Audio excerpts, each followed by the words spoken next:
Привет, меня зовут Михаил, и я, как вы видите, сегодня не дома. Сзади меня Таманский залив, здесь находится Азовское море, там Черный, если я не перепутал географию, но здесь, я точно знаю, находится Сенной. А в Сенном и вокруг него находятся виноградники Фанагории, и здесь буквально в 100 метрах находится завод. Я иду туда, чтобы попробовать классное русское вино.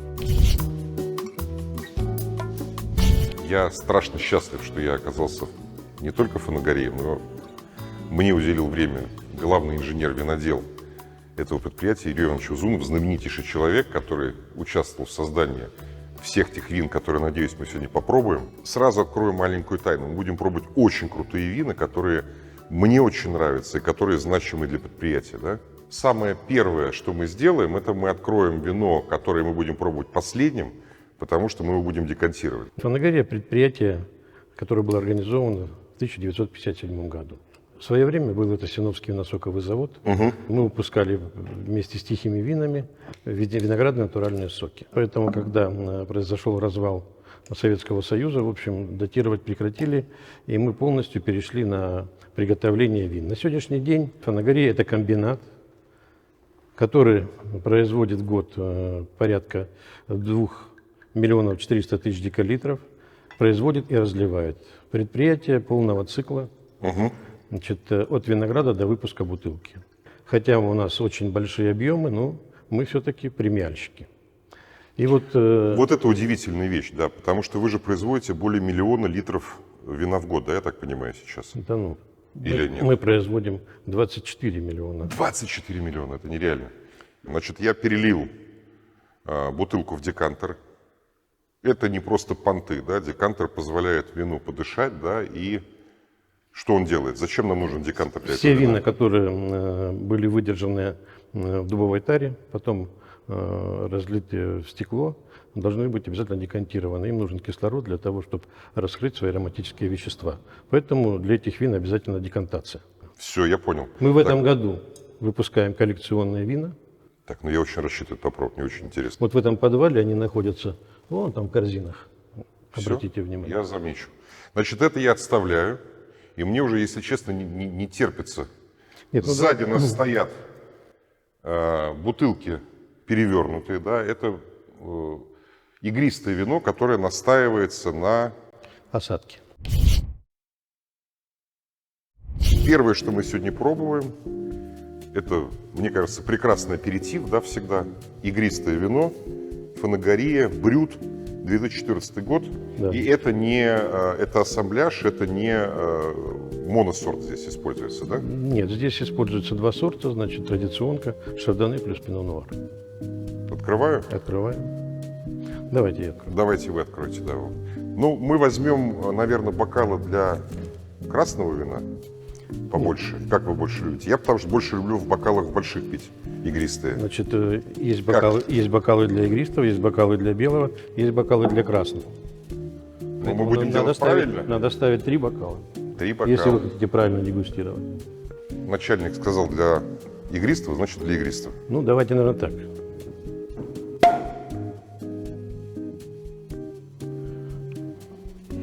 Значит, начнем с игристого.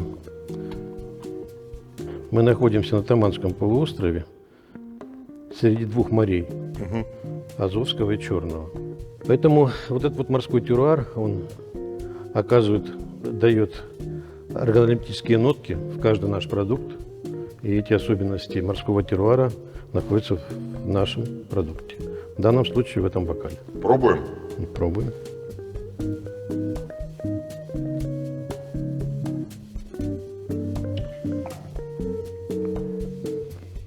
Я не энолог профессиональный, поэтому я могу сказать так, что для меня вино довольно такое хрустящее на вкус.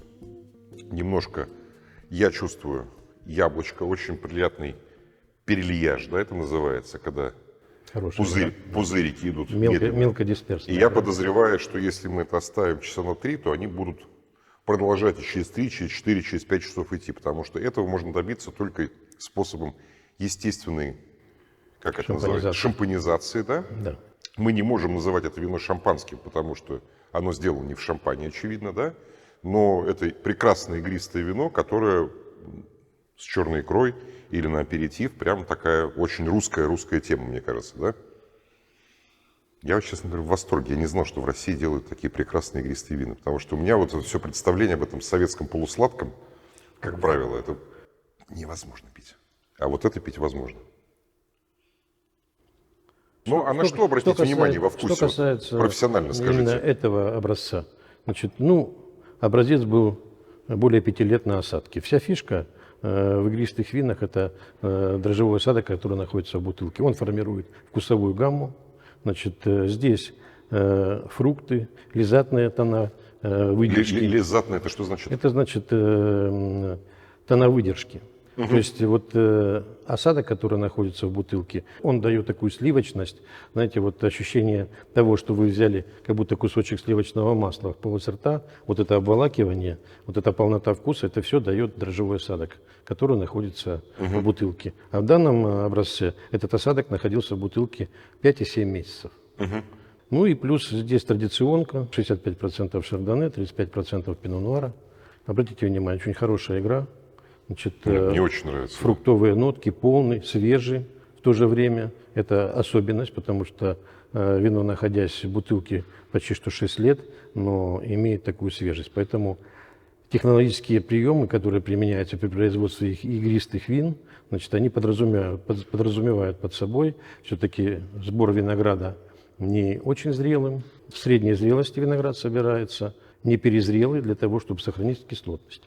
Потому что вся фишка тоже в кислотности. Мне очень нравится то, что вот сейчас прошло 5 минут, пока мы разговаривали, да, и вино становится лучше. Да. То есть это прям очень-очень хорошо. Поэтому, если найдете 2014 года, смело берите, то есть это просто Смотрите, праздник. В ароматике белые фрукты и персик есть. Да, сейчас чувствую, да. Сейчас чувствую. Немножко ананасик. Это очень деликатесный продукт. Очень достойное вино. И мы его делаем небольшие партии. А сколько вы такого вина выпускаете примерно в год?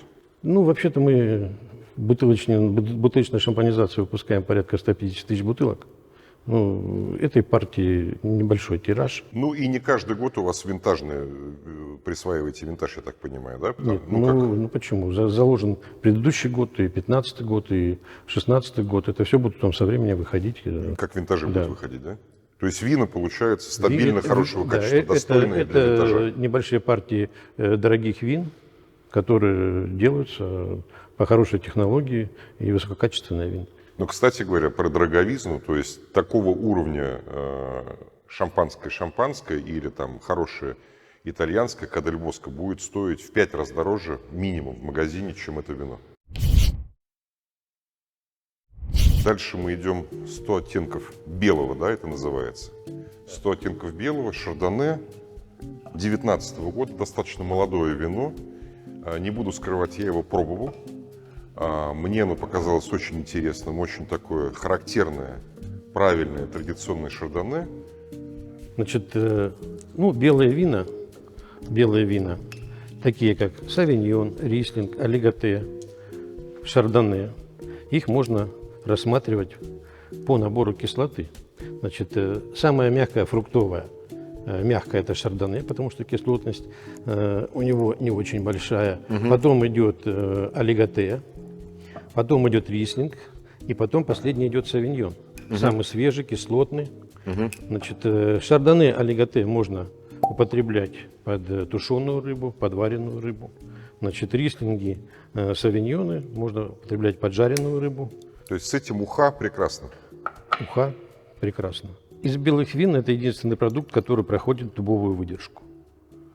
Значит, ну, шардоне же тоже иногда делают в железной бочке, иногда делают в дубовой бочке выдержать, да? Есть разные подходы. То, что мы с вами дегустируем, это вино, выдержанное 2 года в дубовой бочке. Но оно будет приготовленное в дубовой бочке. Оно будет более сливочное, да, более ванильное. Да. То есть это тоже там, потому что если шардоне в железной бочке, то оно получается, ну, скажем так, менее ванильное, менее сливочное, полегче, скажем так, да? То есть это довольно мощное вино. Нанос очень хороший. Нанос вообще шикарно. Белые фрукты. Прям. Персик. Бриош. Акация есть, бриош.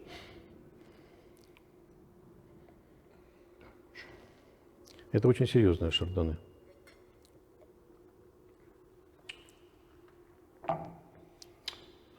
классное. Мне очень нравится. Ароматное, при этом оно прекрасное, длительное, по-моему, такое послевкусие, которое становится немножко поострее. То есть я взял, когда его набираешь его в рот, у меня ощущение действительно таких белых фруктов и очень богатое и сливочное, да, а потом он немножко уходит, остается какая-то, на мой взгляд, немножко кислотности, оно по такое очень приятное, продолжительное послевкусие. Совершенно верно. Длительное послевкусие, фруктовое. Для этих продуктов имеются специальные участки, значит, где нормируется нагрузка на виноград. Значит, здесь Это что значит? Ну, это в данном случае шардоне имеет всего лишь 7 тонн на гектар. А 7 тонн на гектар всего вы собираете? То есть Потому что- ягоды получаются да, более ароматные и концентрированные. Чтобы вы понимали, для премиум вина необходимо иметь свои участки. Ну, я так понимаю, что это ручной сбор. Однозначно ручной сбор. Значит, здесь от 6 до 7 тонн на гектар. Поэтому То есть стоимость этого вина не может быть слишком эти маленькой вина уже, сейчас да? по аббревиатуре называются ЗНП. А, вот расскажите мне, пожалуйста, про аббревиатуру, потому что я видел у вас на бутылках, вот она, ЗНМП. Защищенное место по происхождению. Защищенное наименование, да? Да, защищенное наименование по месту происхождения. Короче говоря, когда вы видите на бутылке вот эти значки, да, то тоже имейте в виду, что это можно брать. Это вино в магазине стоит в Москве примерно 1500 рублей, что кажется немало для вина. Вот. Но поверьте, что такого уровня импортное вино будет стоить минимум в 10 раз дороже. Это вино прям праздничное, очень-очень хорошее для особых случаев, великолепное вино. Нравится? Честно, я к шардоне очень скептически отношусь. То есть я его пью, но для меня оно мощноватое, да, то есть мне как раз больше нравятся более легкие, более кислотные вина. И я, в принципе, когда пью шардоне, я стараюсь искать шардоне не в дубе, а в железе, да, потому что для меня как-то это легче. Вы предпочитаете более молодые? Да, то есть я предпочитаю шардоне, когда оно полегче. Но это мне, я не лицемерен, но мне реально очень нравится. Я считаю, что просто великолепное вино. Значит, мы съели бриош на закуску с шампанским в душе. Мы потом продолжили рыбной похлебкой из морской рыбы с шардоне. Теперь мы переходим к чему-то более значимому. Наверное, какая-то дичь или что? Да, я думаю, что дичь. Но я должен сказать про это вино. Вот именно с этого вина началась моя вновь обретенная любовь к родине и к ее винам. Да? Я случайно попробовал красностоп, и он меня просто убил. То есть это настолько мощное, прекрасное вино. Оно мне, если честно, извините, что я с кем-то вас сравниваю, да, оно мне напомнило испанское Торамуга, очень знаменитое вино, которое стоит примерно там 150-200 евро за бутылку обычно. Это стоит недорого. То есть для меня это реально вино на каждый день. То есть вообще Клюрермон я очень люблю. То есть это разумные по цене вина, прекрасные, разные. И это тоже удивительная, по-моему, особенность теруара, да, что у вас вина получаются. Это мне напоминает Испанию. Я пробовал Каберне Савиньон, оно очень такое красивое американское вино, мощное. Пино Нуар, который я обожаю просто, он вот здесь прям почти что такой, как мы знаем, лучшие образцы французские, очень хорошие. Значит, в данном теруаре красностоп выглядит очень экстрактивным.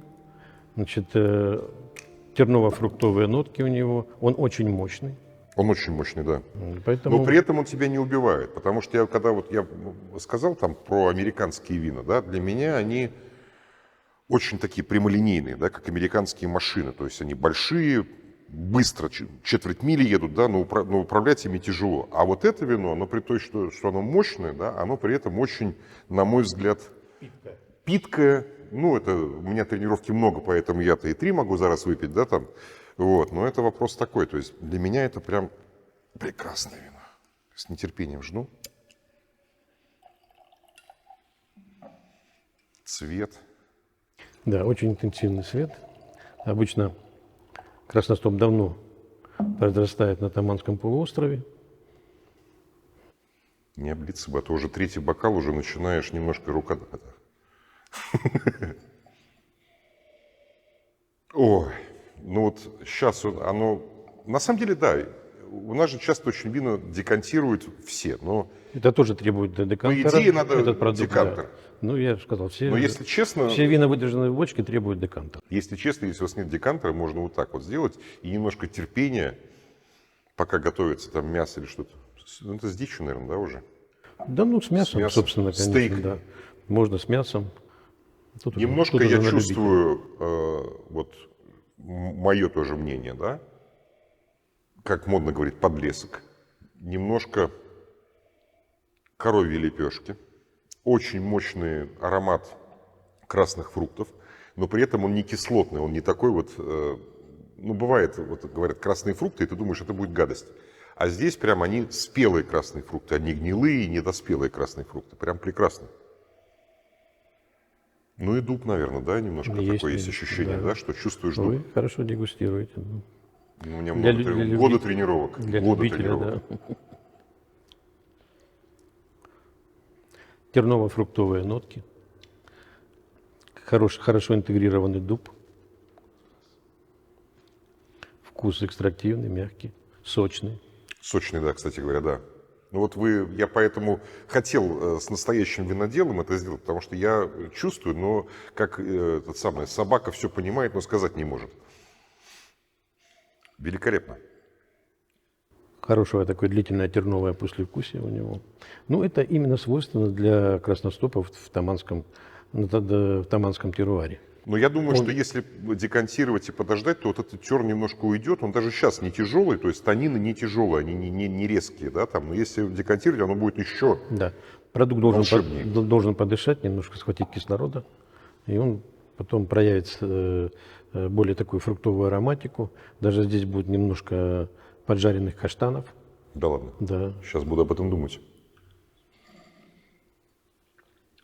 Но это реально можно пить бесконечно. Вот смотрите, ароматы раскрываются. Вообще просто все лучше и лучше. А вот эти штуки, как это правильно называется? Это экстракт. То есть вот если Ножки. ножки, Называют да, ножки. ножки. Да. То есть Это очень экстракт. густое. Экстрактивность продукта. Это продукт, который как коньяк. Его нужно пить не спеша. И много. Ну и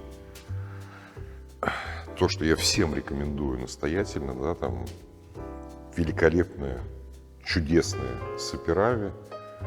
Не пугайтесь названия саперави, мы не в Грузии, да, поэтому здесь делают нормальное вино из саперави. Я считаю, что это одно из самых лучших вин, которые я вообще пробовал там, а я немножко пробовал разных. Это вино 2016 года, оно получило всего-навсего, да, золотую медаль, набрав 96 баллов на декантере, а 2015 года такое же вино, получив 95 баллов, получило платиновую медаль. Ждем, что будет с 2017-2018 годом. Вино, не знаю, я пью и у меня нет слов, да, то есть я просто пью, поэтому лучше Юрий расскажет, что мы должны в нем ловить. Оно продает. 15-го года пить невозможно. Я пытаюсь выключить себе бутылку на память, хотя бы одну. Не знаю, получится или нет, но буду стараться еще. Это вино великолепно. Я пробовал 17 и 16 года. Я пока наливаю, а вы, может быть, как вы дошли до жизни такой? Ну, пью с детства, можно сказать. Саперави для данного теруара вроде бы и мощный на цвет, но в то же время очень свежий. Тут высокая кислотность. И вот это вот его делает отличительным от всех остальных саперави в других теруарах. Ну, оно совершенно не похоже. Оно немножко похоже на цвет, на красностоп, который мы пробовали, но запах совершенно другой. Здесь больше ягод, здесь сливово-вишневые оттенки в ароматике идут сразу на первый нос. Значит, древесина дуба. Саперави у меня вызывало ощущение перебора и ужаса всегда. А это вино настолько деликатное, настолько питкое. Вы слышите, какое оно свежее? Во вкусе длительное послевкусие и такая вот вишневая кислинка, такая, у вяленой вишни. Да, Чувствуете, да. И хорошо интегрированный дуб. И ваниль проходит в ароматике. Ощущаете, да? Этот продукт можно использовать и под мясо, и при желании под хорошо приготовленную жареную рыбу. Да. Ну, кстати говоря, тоже огромное предубеждение, что белое с рыбой, красное с мясом. Я считаю, что это все ерунда. То есть Да. бывают вина, которые... И вот это вино, оно вроде как и мощное, но при этом очень деликатное. Я уверен, что оно с рыбой будет... Великолепно будет с рыбой, и то же самое будет с мясом. И можно и под десерт. То есть, можно и просто... Оно многогранное, этот продукт. Я считаю, что Саперави считается как бы экстрактивным, но в то же время очень свежим и очень питким продуктом. То есть одна-вторая бутылочка не смутит вас. Меня и третье не смутит. Да. Пейте хорошие вина, пробуйте новое. Это очень круто, это очень интересно. Потому что, конечно, вина это такой... Ну, это алхимия, на самом деле. Для меня, да, то есть это в некотором роде это фетиш, в некотором роде это обман, потому что тебе бутылку сока продают за много-много денег, и ты балдеешь, но вот это волшебство, когда из, казалось бы, там, банального и известного тысячи лет продукта получаются совершенно разные вещи, да, оно лично меня завораживает. Именно за это я люблю кулинарию, именно поэтому я люблю готовить, именно поэтому я очень люблю пить вина, потому что это, на мой взгляд, квинтэссенция вот этой вот магии, которая есть. Ну, что-то ты берешь из воздуха, что-то ты берешь оттуда, что-то ты берешь от теруара, да, но при этом должны быть еще руки не из жопы, да, чтобы получилось то, что мы сегодня берем. Вы убедились, что продукт мирового уровня? Я в шоке. Поэтому рекомендую Нет, я честно, быть немножко патриотом. немножко. Немножко. Огромное спасибо. Я страшно счастлив, что мы познакомились, и спасибо за то, что вы нашли время сегодня и угостили этими прекрасными, достойнейшими винами. Приятного аппетита. Значит, это уникальное оборудование выпуска 1984 года. Это экстрактор для получения диффузионного сока. Вся выжимка из дробильно-прессового отделения поступает в этот экстрактор. Здесь происходит диффузия сахара за счет горячей воды. Значит, потом этот диффузионный сок сбраживается и получается брашка. Это фильтрационная установка, которая позволяет фильтровать виноматериалы. Объем фильтрации составляет 1600 декалитров в час. Это уже современный фильтрационный блок. Значит, это блок приготовления красных вин. Тут собраны 3 вида винификаторов: пейзажные винификаторы и винификаторы системы МИТОС, где происходит перемешивание инертным газом. Принцип приготовления красных вин заключается в том, что процесс брожения идет на косточке и на семечке для получения экстракта и антоцианов, то есть окрасящих веществ. Для приготовления белых вин очень важно температурный режим приготовления. Поэтому в данном случае вы видите, что каждая емкость подведена индивидуально, имеет свой температурный режим. Это стоят датчики, которые контролируют температуру. Для белых вин температурный режим при приготовлении составляет от 12 до 18 градусов. Для красных вин от 27 до плюс 30 градусов. Поэтому качество продукции будет на 100% влиять именно температура брожения. Значит, это винный цех. Здесь происходит брожение, приготовление продукции. Называется оно подвальное помещение. Под нами находится подвал, где мы с вами были, 3000 квадратных метров. Значит, вот обратите внимание, маленькая дробилочка, маленький пресс, емкости для брожения. Это наша микровинодельня. Мы занимаемся выработкой небольших партий вина из участков винограда, которые садятся экспериментально, для того, чтобы понимать качество продукции, которая получается из того или иного винограда. Так как мы имеем свой питомник, поэтому мы подходим к этому персонально, каждому сорту.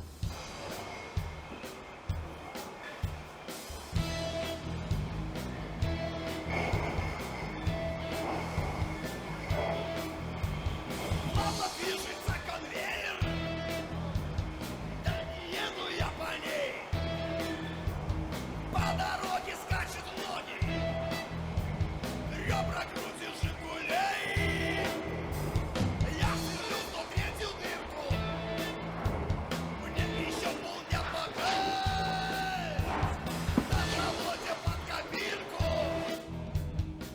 Это склад готовой продукции.